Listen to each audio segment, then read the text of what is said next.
Have you ever seen anything so sweet? It's so tiny. Look. Makes me feel like a giant.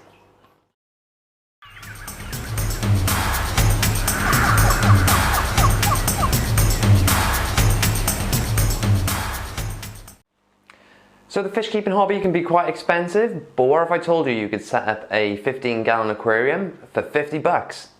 Well, that's coming up right after this.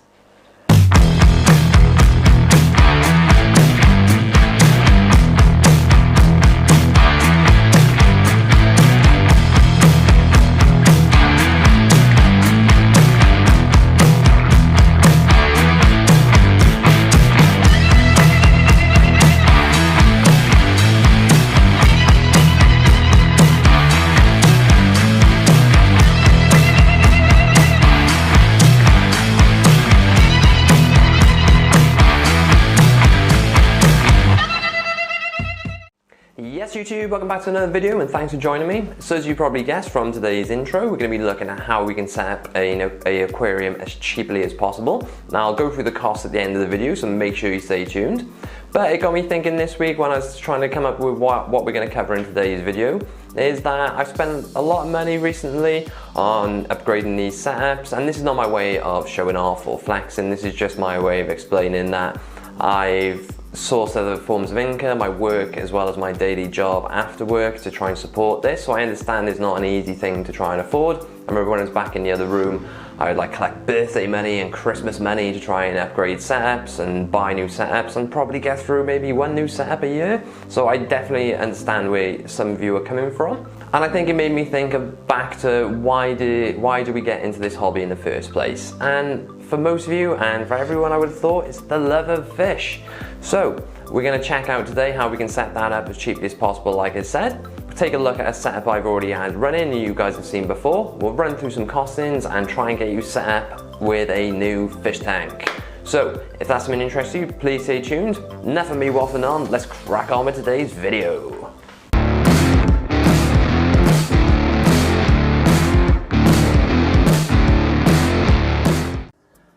Okay, so this is Frank the Gouramis tank. Now, we've used this in the past as a plant bin, a quarantine tank, and this has been with me since the old room. Now, this is a 60-litre food-safe container. So, we removed the plants out of this the last time because we added them into the angelfish no substrate scape, and that's left Frank looking a little bit bare. So I thought what we'd do today is we give him a water change, take all the remaining pots out of there, give it a good clean, put some substrate in, and then we can start trimming some plants and growing some plants in that bin. So we'll go ahead and do that now, and I'll rejoin you in a little bit.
those of you who know the channel, this is Castro's Terrarium. So I just recently managed to get it up on its stand, which is amazing. You know, I've been really excited about that because it's always been sat on the floor, as pathetic as that might sound.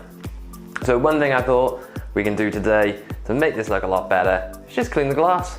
I'm going to make some improvements to this terrarium over time, and we'll be looking at that once we cover birds enclosure. We're going to be doing a massive upgrade and bioactive setup in there.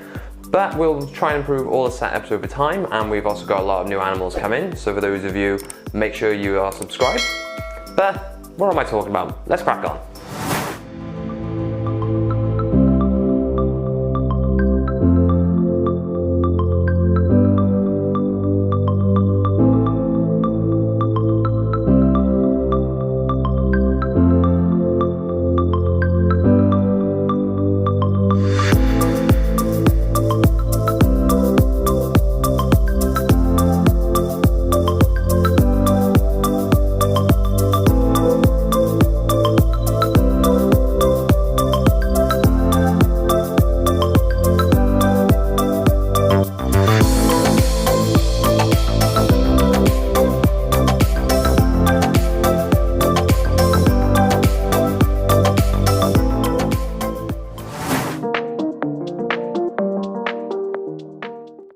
Okay, so we've got a nice clean, well, almost clean. I'm gonna give it a scrub down now. We're gonna add in some substrate. Perhaps we'll scape it a little bit. I don't know, we'll make it look as pretty as we can. Obviously, I've removed Frank. He's in a little jug, so we'll keep him safe for the time being. And I'll keep the filter in the water to not lose the beneficial bacteria. So let's crack on.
Okay, so we're back at the desk. So I hope you enjoyed today's video. We've taken a little look at Frank, we've upgraded that setup a little bit. And I just want to be clear that all the items I use here I already had, and you don't need to add substrate or plants into your aquarium.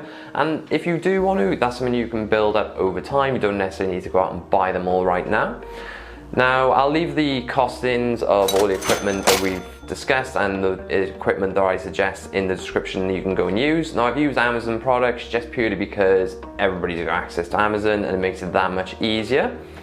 So as you can see, this cost comes in a lot cheaper. Now, if you were to set up a high-end tank with top of the range lighting, heating, filters and that sort of thing, there's a massive difference in cost. So this is how much we've set up our cheap system for. And this is a comparison for a similar sized tank with sort of high-end lighting, filters and heaters. And that comes in at this. A massive difference, as you can see. So if you're into this hobby because you enjoy your fishy little friends and you want to enjoy the fish hobby, you don't need to get into everything else. If you just want to start out slow and develop what you like in this hobby, and that's what I did. And over time I've realized I enjoy the aquascaping side of it, the planted tank side of it, but I know a lot of you probably don't care. So why not go ahead and check and try and set something up similar for yourself, enjoy some fish, get into the hobby and see where it leads. But I hope this has encouraged a lot of you to go out and set up some tanks for yourself. Get into the fish hobby, it's absolutely amazing, so rewarding, and I hope you do that. But as always, if you're a new viewer to this channel, then welcome to the channel, and hello. If you can do me a massive favour and hit that subscribe button and that notification bell so you don't miss out on any future videos. And as always, if you're a loyal follower, if you can drop me that thumbs up and just drop me a comment to show YouTube you're enjoying this sort of content and allows me to make more videos like these. But I think that's enough of me waffling on for one day. Massive thanks again, and I'll see you in the next video.